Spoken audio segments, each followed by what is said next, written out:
jewels. So I wanted to come at you today. My plan originally was about this video is to talk about setting up TPN and what it's like living with it, but some other things happened this week and I decided that I was going to switch topics and kind of talk a little bit about the bad days of chronic illness. So I've talked a lot about good days and how much I love my tubes and all that sort of stuff. And I do love my tubes. But there are times when you get really, really frustrated because you are just so sick and you're just feeling sick. I mean, chronic illnesses are not for the faint of heart. They're not easy. They're very difficult because you're dealing with chronic pain. That could be daily, that could be monthly, that could be when it comes on randomly. It's just chronic pain is really hard to deal with for anyone. And I'm pretty sure at some point in life you'll experience some sort of chronic pain that you won't know where it comes from, you don't know why it's there, and you might go through a bunch of diagnostics to try to find it out, trying to find out what it is. And that's what I did. I was in so much pain, I was trying to figure out what was going on. And I get flares, so there are these things called flares, and they flare up usually around stressful events for me. I get flares, or if I'm on my period and I'm just super stressed, that can also cause a flare. So it's just different things can cause flares. Sometimes I just have flares when I'm upping my feeds, and a too high feed rate can cause a flare. So there are all these things that can cause flares, and that can be a lot of that's unknown. Like, I don't know if it's going to cause a flare, and then the flares are really bad. No medicines will touch those flares. Like a normal stomach nausea, I can take Zofran and be fine. But when it's that intestinal pain, where your stomach is trying to throw up what's in your intestines, that's the pain that doesn't work with most medications, and that's ultimately when I go into the hospital, get some pain management. If you guys are curious as to what they do in the hospital for chronic illnesses and for me, they oftentimes will ask you what your chronic illnesses are, blah blah blah, that and that, and then they'll be like, so what do you usually do? And I'll like walk them through what I usually do, what I've done this morning, all that sort of stuff to kind of help them, keep them up to date onto where we are at together and trying to get me better. So then I ask them usually about some stomach meds. They usually ask about Reglan, which on its own, I will not take Reglan on its own. It makes me way too twitchy and way too anxious.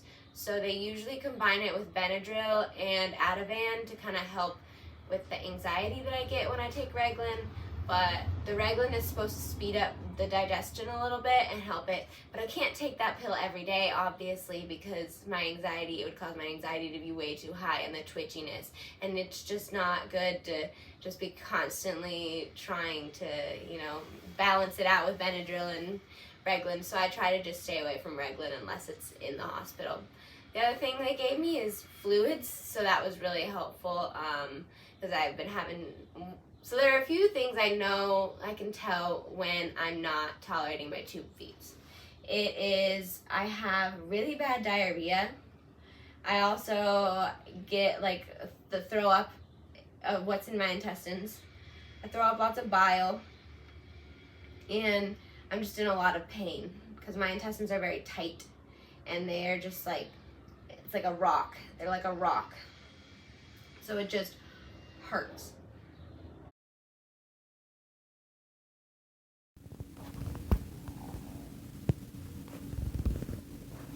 Life of a chronic illness.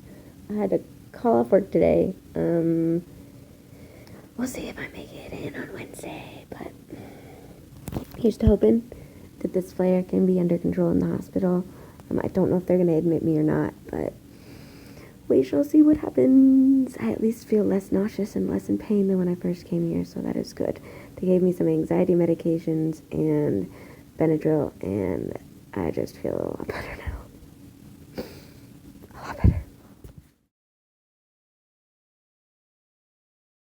And when you're in pain, do what you need to do to be out of pain, because sometimes I used to try to just tough it out and be like, oh, it'll go away.